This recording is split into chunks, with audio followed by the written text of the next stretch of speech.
सबसे पहले इस धरती पर प्रजापति ही आया था। और मेरे प्रजापति भाइयों,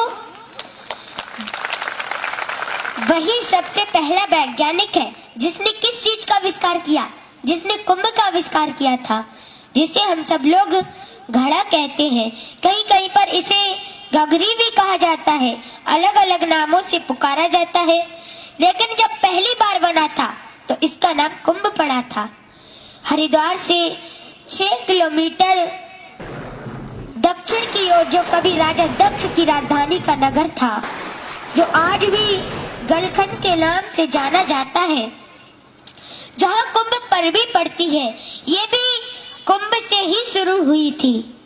और गनखिल के रहने वाले एक प्रजापति को भगवान विष्णु ने अपना चक्र दिया था, जिसका उसने अपना चाक बनाया था। और भगवान शंकर ने अपना त्रिशूल, अपनी पिंडी दी थी। पिंडी पर उस चक्र को रखा था और त्रिशूल से उसे घुमाया था। और मेरे प्रजापति भाइयों, भगवान ब्रह्मा ने अपनी जनेऊ और अपना जल का भरा कमंडल दिया। कमंडल में जो जल था उससे मिट्टी को गीला किया और उस जनेऊ से कुंभ को काटा था। भगवान विष्णु ने उस प्रजापति से कहा, जाओ तुम अपना काम शुरू करो। तो उसने पहले ही बार में इतना सुंदर कुंभ बनाया, इतना सुंदर घड़ा बनाया कि भगवान उसे देख कर के खुश हो गए। भगवान बोले, तुमने इसे कैसे बनाया? तो उस प्रजापति ने क्या कहा? उसने कहा, प्रभु, जैसे आपने मुझे 5 तत्वों से मिलाकर बनाया है, वैसे ही मैंने इस कुंभ को 5 तत्वों से मिलाकर बनाया है। कैसे? जल, वायु, अग्नि, आकाश और धरती। मैंने धरती से मिट्टी ली और जल से उसे गीला किया और आकाश वायु से इसे सुखाया था और अग्नि से इसे पकाया था। भगवान इतने खुश हुए कि उन्होंने एक सुंदर सा हार अपने हाथ में लिया और उसको बाहर के डाल दिया। तो उसी समय उसका नाम भगवान ने कुंभ हार रखा। कुंभ का नाम पहले और हार का बाद में, दोनों शब्दों को जोड़ दिया तो हो गया कुंभ हार।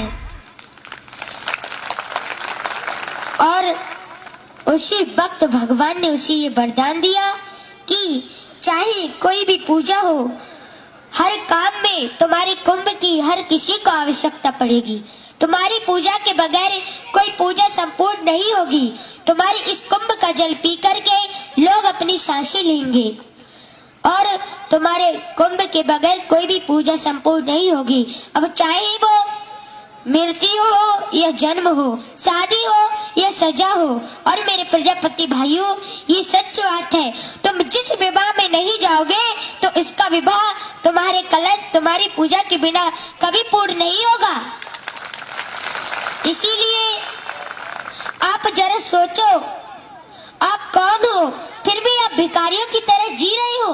अरे आपको नहीं मालूम है आप कौन हो? आप राजाओं के राजा हो और शेरों के शेर हो, इस संसार की जड़ें हो। जो एक बार हिल जाए तो पूरा ब्रह्मांड हिल जाएगा। और ये ब्रह्मांड कौन है? ये ब्रह्मांड आदि प्रजापति ब्रह्मा है।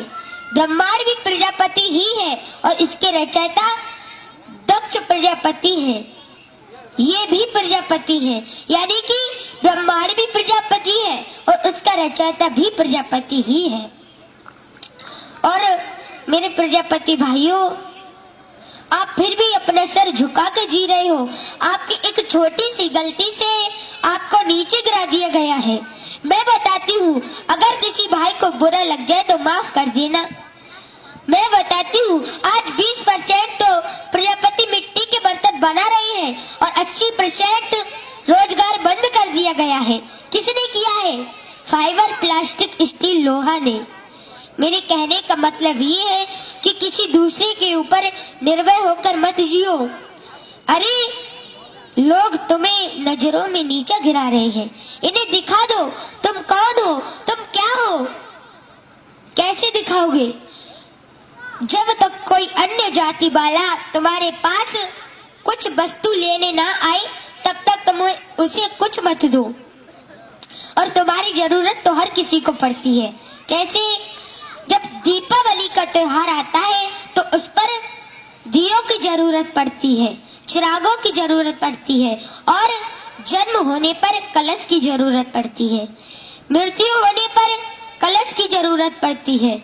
शादी विवाह में जब तक तुम्हारे कलश की पूजा और तुम्हारी पूजा नहीं हो जाती तब तक वो विवाह कभी संपूर्ण नहीं माना जाता। और मेरे प्रजापति भाइयों, यहाँ तक कि सरकार को भी हमारी जरूरत पड़ती है। कैसे? जो जेल में कैदी होते हैं, जो जल पीते हैं ना, वो इसी कुंभ में पीते हैं, इसी कलश में पीते हैं। इसीलिए उनको भी हमारी जरूरत पड़ती है। इस धरती पर हुए विश्व सर्वा रावण जैसे ज्ञानी, इस धरती पर हुए विश्व सर्वा रावण जैसे ज्ञानी, जो पी पी कर बड़े हुए हमारे ही गले का पानी। इसलिए सिर उठाकर जियो। सर